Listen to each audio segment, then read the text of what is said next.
ขอถวายความนอบน้อมแด่พระรัตนตรัยขอคารวะพระเถรานุเถระเจริญสุขเจริญพรท่านสาธุชนผู้ฟังทุกท่านได้เวลารับฟังรายการพุทธานุภาพแล้ววันนี้ก็มาพบกันที่วันเสาร์ที่11ตุลาคมพระพุทธศักราช2568แรม4ค่ำเดือน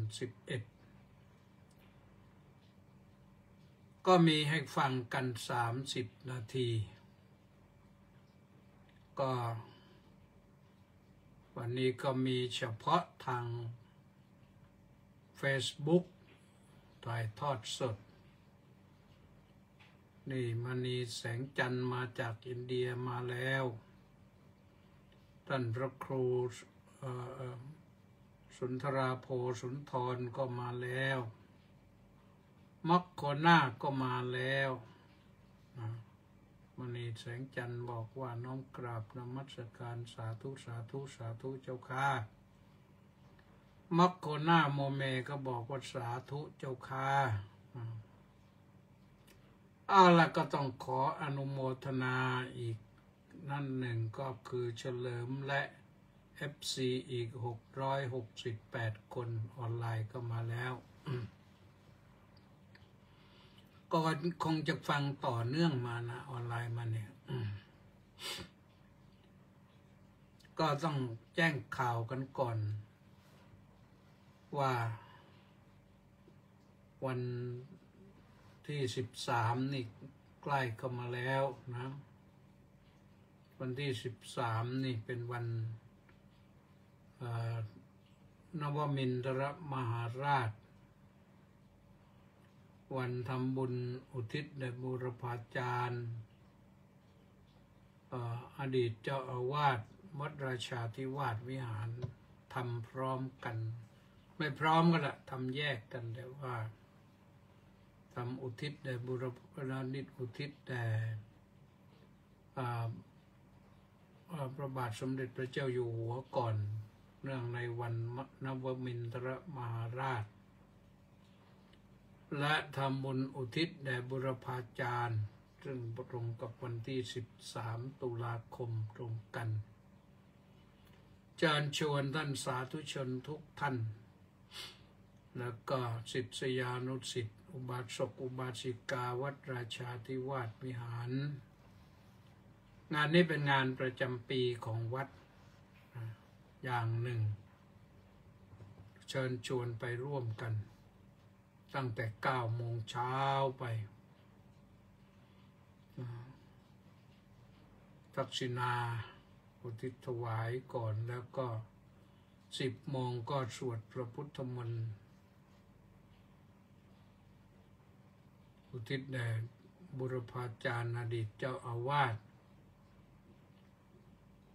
11 โมงก็กำหนดการว่าถวายภัตตาหารเพลแด่พระภิกษุสามเณรประมาณการเราว่า65 รูปประมาณนั้นนะก็ขอเชิญชวนไปร่วมบุญร่วมกุศลกันแล้วก็วันที่18นะวันที่18ตุลาคมเชิญชวนไปเฝ้ารับเสด็จในโอกาสที่พระบาทสมเด็จพระเจ้าอยู่หัวทรงโปรดให้สมเด็จพระกนิษฐาธิราชเจ้าเสด็จแทนพระองค์ไปถวายผ้าพระกฐินที่วัดราชาธิวาสวิหารอันนั้นก็เป็นเวลา 15 นาฬิกาของวันที่18หวังว่าฝนไม่ตกนะแต่ว่าวันนี้ก็ฝนโปรยๆอยู่นะได้ยินเสียงปอกแป๊กปอกแป๊กอยู่ข้างนอกนะณเวลานี้ฝนโปรยลงมาแต่ไม่หนักเป็นฝนโปรยนั้นก็เป็นข่าวที่แจ้งให้ทราบนะแล้วก็เชิญไปร่วมกัน แล้วก็ยังมีวันที่23อีกวันหนึ่งที่สำคัญเหมือนกันก็คือวันปิยมหาราชวันเสด็จสวรรคตของพระบาทสมเด็จพระเจ้าอยู่หัวรัชกาลที่5บาทสมเด็จพระเจ้าอยู่หัวรัชกาลที่5นั้นสมเด็จพระปิยมหาราชเจ้าซึ่งทรงมีคุณูปการมากมายต่อปวงชนชาวไทยต่อประเทศไทยเช่นเดียวกับพระบาทสมเด็จพระบรมชนกาธิเบศรที่ทรงมีพระคุณูปการมากมายไม่มีใครในโลกที่จะทำได้เหมือนพระองค์โดยเฉพาะอย่างยิ่งคนไทยเนี่ยเพราะฉะนั้นเราต้องแสดงออกซึ่งความกตัญญูกตเวทีแสดงความน้อมรำลึกนึกถึงพระองค์ผู้มีพระคุณูปการแก่ปวงชนชาวไทยแก่ประเทศชาติไทยอย่างหาประมาณไม่ได้หาที่สุดไม่ได้นะเอาละท่านสาธุชนทั้งหลายวันนี้ก็ต่อเรื่องมหาสติปัฏฐานนะมหาสติปัฏฐานก็คือสติปัฏฐานใหญ่หรือมีฐานคือสติอันยิ่งใหญ่ในการปฏิบัติธรรมวันนี้ก็จะมาเริ่มที่ว่าไสยธาปิภิกขเวดัคโคภมการโรวาภมการันเตวาสีวาดีคังวาอัญชันโตดีคังอัญชามีติปชานาติรัตสังวาอัญชันโตรัตสังอัญชามีติปชานาติเอวเมวะภิกขุเอวเมวะโคภิกขเวภิกขุดีคังวาอัตสะสันโตดีคังอัตสะสามีติปชานาติเป็นต้นนะคือใน ตรงนี้เนี่ยเป็นส่วนที่ยังเริ่มต้นเป็นยกอุปมามาก่อนว่าภิกษุทั้งหลายช่างกลึงหรือลูกมือของช่างกลึงผู้ฉลาด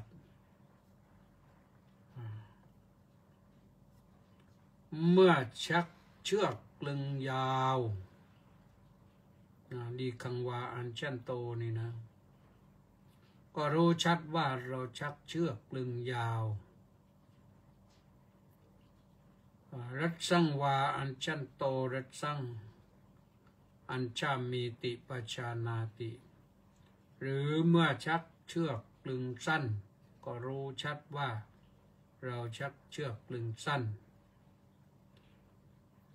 ดูก่อนภิกษุทั้งหลายภิกษุก็ฉันนั้นเหมือนกันแหละเมื่อหายใจเข้ายาวก็รู้ชัดว่าเราหายใจเข้ายาวหรือเมื่อหายใจออกยาวก็รู้ว่าชัดว่าเราหายใจออกยาว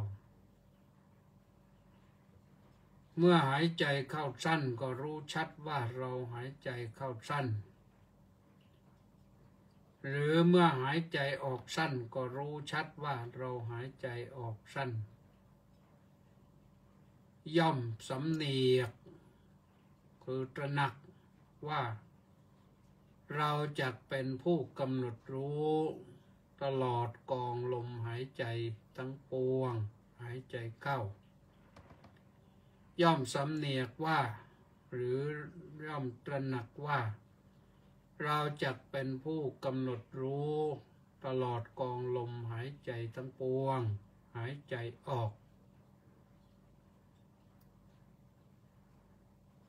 ย่อมสำเนียกว่าเราจักระงับกายสังขาร หายใจเข้าเป็นต้นนะ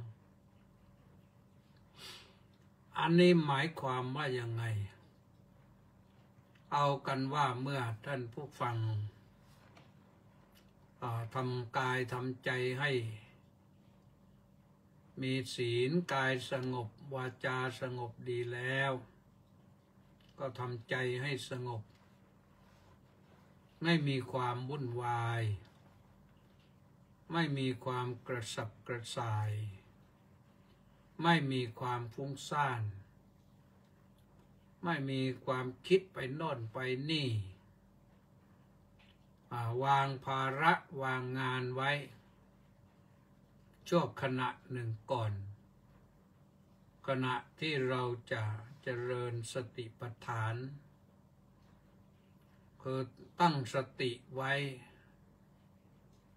ให้มั่นคงแล้วก็กำหนดรู้ลมหายใจของเราถึงตอนนี้อุปมาเหมือนกับช่างกลึงหรือลูกมือนายช่างกลึงจากเชือกกลึงนะญาติโยมสาธุชนทั้งหลายอาจจะไม่ใช่เป็นช่างกลึงหรือบางท่านอาจจะไม่เคยเห็นว่าการกลึงนี่ก็ทำอย่างไรก็ต้องใช้เชือกกลึงนะเป็นโบราณนะไม่ใช่กลึงแบบปัจจุบันกลึงปัจจุบันนี่เขาใช้เครื่องยนต์พอใช้เครื่องยนต์ก็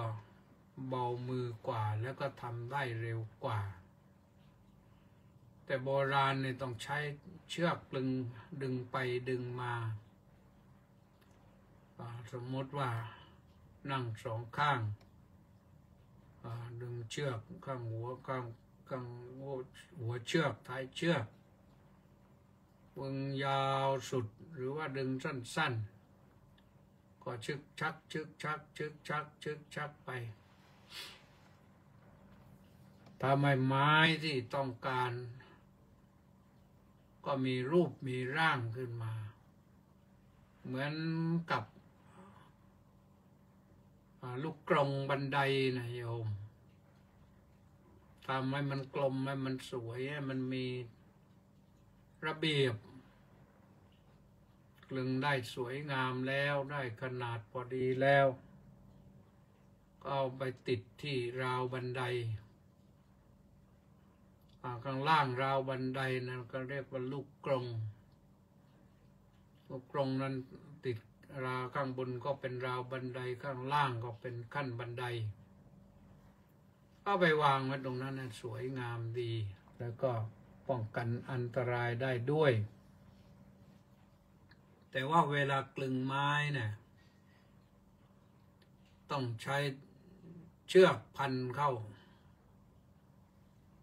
เพื่อบรรเทาเบาบางแรงจับเชือกสองข้างคนละข้างแล้วก็ดึงหรืออาจจะใช้สิ่งเล็กสิ่งน้อยดึงคนเดียวก็ได้จับสองข้างก็ดึงไปดึงมาก็ให้สิ่งที่ต้องการนั้นมันมีรูปสวยงามส่วนมากดึกกลึงก็กลึงให้กลมนั่นแหละกลึงให้กลมถ้าเหลี่ยมนี่ไม่ต้องกลึงกลึงที่ให้มันกลม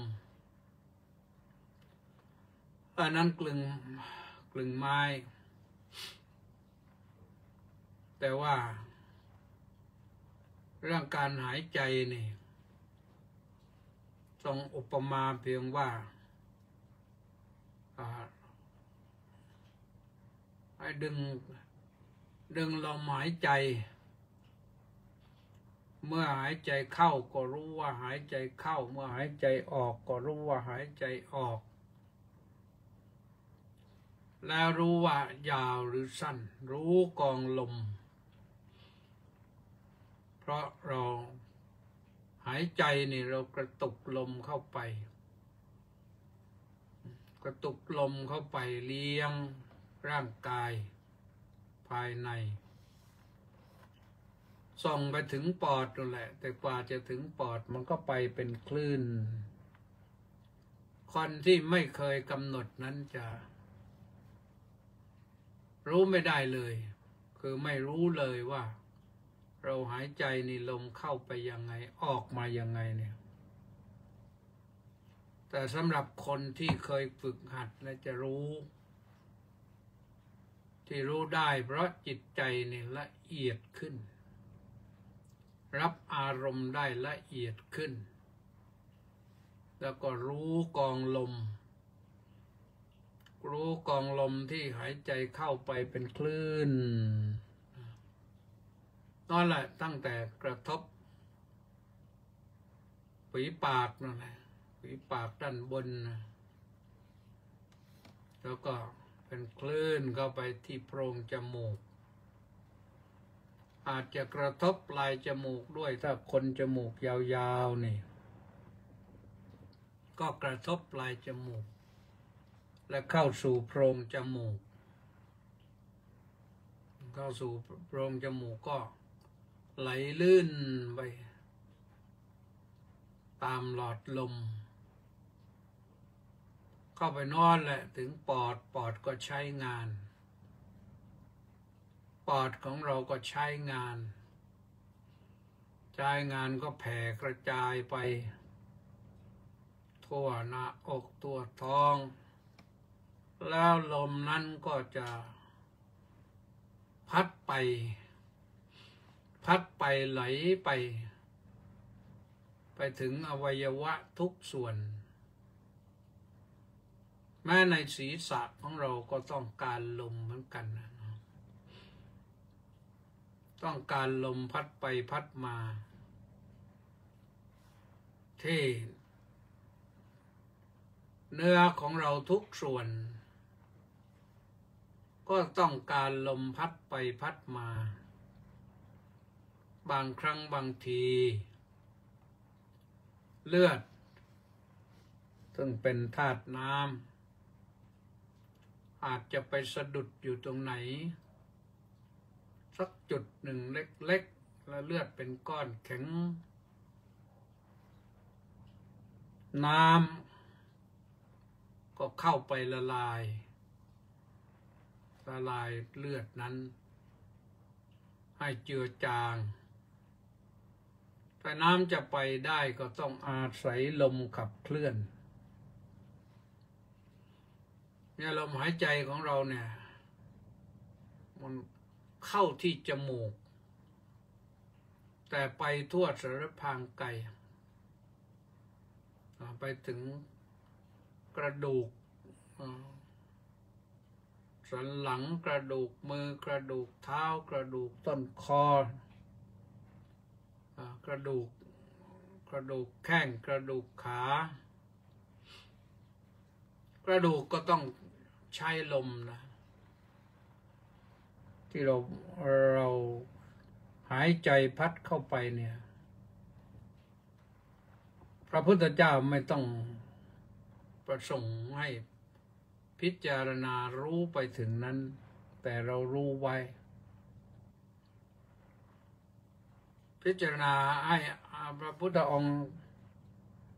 มุ่งประสงค์ให้เรารู้กองลมรู้ว่าลมเข้าไปนี่มันเป็นคลื่นเหมือนกับคลื่นน้ำนะไปเป็นคลื่นไปเราก็นั่งให้จิตสงบแล้วกำหนดรู้เราก็จะได้รู้ถ้าเราไม่สงบเราก็รู้ไม่ได้พอรู้แล้วเราก็ไม่ต้องไปคิดถึงอะไรอย่างนี้นั่งกำหนดกองลมอย่างเดียวจิตก็จะสงบจิตก็จะไม่ฟุ้งซ่านความวุ่นวายก็จะไม่เกิดขึ้นภาระงานที่เรารับมาทั้งวันเนี่ยที่ทำให้เรารู้สึกว่าเหนื่อยกายเหนื่อยใจนะพอได้มาทำตรงนี้ มากำหนดรู้ลมหายใจเข้าหายใจออกนี้ เราก็จะผ่อนคลายความเหนื่อยยากผ่อนคลายความยุ่งยากผ่อนคลายความสับสนจิตเราก็จะค่อยๆสงบลง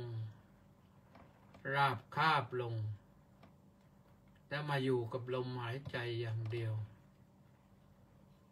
พอเราได้อย่างนี้นี่ในที่สุดเราก็เกิดความชำนิชำนาญครั้งต่อไปพอเริ่มจะกำหนดรู้ลมหายใจเราก็เริ่มได้ทันทีปลดปล่อยวางเรื่องความวุ่นวายได้ทันทีแล้วก็มาอยู่กับการหายใจเรานี่แหละทำไปเกิดความชำนาญท่านเรียกว่าเกิดวสีแปลว่าชำนาญพอเกิดวสีนี่เราก็ชำนาญแล้วก็เราจะได้สมาธิเร็วพอได้สมาธิเราก็มีความสุขทั้งหลายทั้งปวงนั้นพระพุทธองค์ทรงประสงค์ให้มนุษย์เรานี่อยู่อย่างมีความสุขที่พระองค์ทรงค้นคว้ามา6 ปีนั่นเพื่อจะค้นพบว่าและทางแห่งความสุขนี่มันอยู่ตรงไหนได้ทรงเห็นสมณะตอนเสด็จประพาสอุทยานเห็นท่านนั่งผิวพรรณผ่องใสก็ว่าอันนี้แหละน่าจะเป็นทางพระองค์ก็เลยออกบวชเป็นสมณะค้นคว้าไป6 ปีก็ถึงได้ว่าได้รู้ว่าความทุกข์มันคืออะไรความสุขมันคืออะไรเหตุได้เกิดความทุกข์คืออะไรเราจะดับความทุกข์ได้อย่างไรแล้วก็ทรงค้นพบทางว่าเป็นอริยมรรคมีองค์8นั่นก็คือให้มีศีลให้มีสมาธิให้มีปัญญาก่อนที่มีศีลแล้วเนี่ยกายสงบแล้วเนี่ยวาจาสงบแล้วเนี่ยพอมาเจริญอานาปานสติตัวนี้เนี่ยทำให้เราได้สมาธิเร็วและสมาธิที่สำคัญเจริญรอยตามพระพุทธองค์เมื่อจิตเราเป็นสมาธิได้ดีแล้วนี่เรายกจิตขึ้นสู่วิปัสสนาแปลว่าปัญญานะให้รู้แจ้งเห็นจริงว่าไอ้ความทุกข์ที่มารุมมาตุ้มเรานี่มันอยู่อย่างนี้เองนะเพราะฉะนั้นต่อไปเราจะแคล่วคล่องชำนาญกับการกำหนดรู้ลมหายใจขึ้นสมาธิเกิดเร็วขึ้นปัญญาก็จะเกิดเร็วขึ้นคือตัววิปัสสนาเกิดเร็วขึ้นอันนี้แหละจะทำให้เราได้ชื่อว่าเจริญรอยตามพระสัมมาสัมพุทธเจ้าเราก็จะประสบพบกับความสุขที่พระพุทธองค์ทรงแสดงเรื่องทุกข์ก่อนเพราะคนทุกคนเนี่ยมันมีความทุกข์อยู่ทุกกายทุกใจทุกสารพัดทุก108ทุกจังเจ้าข้าแต่อริยมรรคมีองค์8นั้นเป็นวิธีดับความทุกข์เพื่อให้พบความสุขที่ถาวรแน่นอน ได้ทุกคนใครปฏิบัติตามก็ได้ทุกคนนะ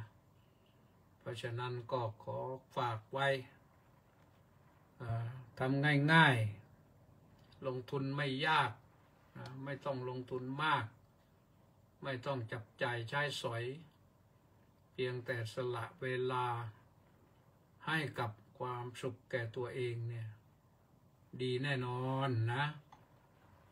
เอาละท่านสาธุชนทั้งหลายก็ใกล้จะหมดเวลาแล้วอ่านรายชื่อหน่อยอีกทีหนึ่งมณีแสงจันทร์สุนทราโพพระสุนทรวัดหัวก่อลุงปากพนังสาธุมัคโคนาโมเมสาธุมณีแสงจันทร์บอกว่าน้องกราบนมัสการสาธุสาธุสาธุเจ้าข้าสาธุมัคโคนาก็บอกว่าสาธุเจ้าข้าเบนคิมกราบนมัสการพระเดชพระคุณท่านเจ้าคุณอาจารย์ด้วยความเคารพอย่างสูงครับวันนี้ก็เจอกันแล้วนี่นะที่วัดบวรนิเวศวิหารนะมณีแสงจันทร์นั้นบอกว่ายินดีฟังชัดเจนเจ้าค่ะโอ้อินเดียฟังชัดเจนดีเจ้าค่ะสาธุสาธุบอกเพื่อนแชร์เพื่อนบ้างโยมชีมณีแสงจันทร์แม่ชีสมใจสาธุสาธุสาธุเจ้าค่ะสาธุแปะนันทิการก็บอกว่าน้อมกราบนมัสการสาธุสาธุสาธุเจ้าค่ะสาธุเล็กวังบุรพานุกูลแก้วสุขบอกว่ากราบสาธุครับสาธุสมศรีลักษณะวิราชบอกว่าน้อมกราบนมัสการสาธุสาธุสาธุเจ้าค่ะสาธุเจดาพาเพลินสุชาดาน้อมกราบนมัสการพระอาจารย์ข้าสาธุต้าสิทธิมงคลนมัสการสาธุครับสาธุเฉลิมชัย ASO เจ้าอาวาสวัดโพธิการามชุมพรบอกว่าน้อมกราบถวายความเคารพอย่างสูงครับสาธุรังสรรค์ทองสร้อยบอกว่าน้อมกราบนมัสการถวายความเคารพพระเดชพระคุณท่านเจ้าคุณด้วยความเคารพอย่างสูงครับน้อมกราบนมัสการสาธุสาธุสาธุครับสาธุแล้วก็มีใครอีกไหมกฤษดาเมืองแสงอนุโมทนาสาธุครับท่านสาธุสุมาลักษมีดวงสมสาน้อมกราบเจ้าข้าสาธุก็จบลงด้วยประการชนนี้เลยนะก็อย่าลืมนะวันที่13ไปร่วมบุญร่วมกุศลกัน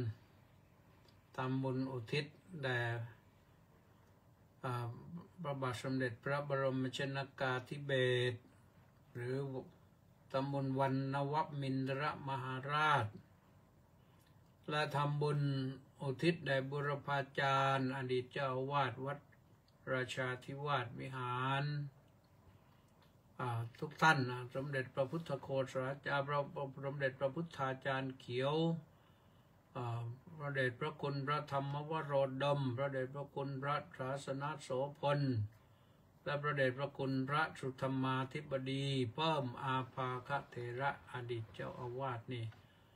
ทุกท่านมีคุณูปการต่อวัดเป็นอย่างดี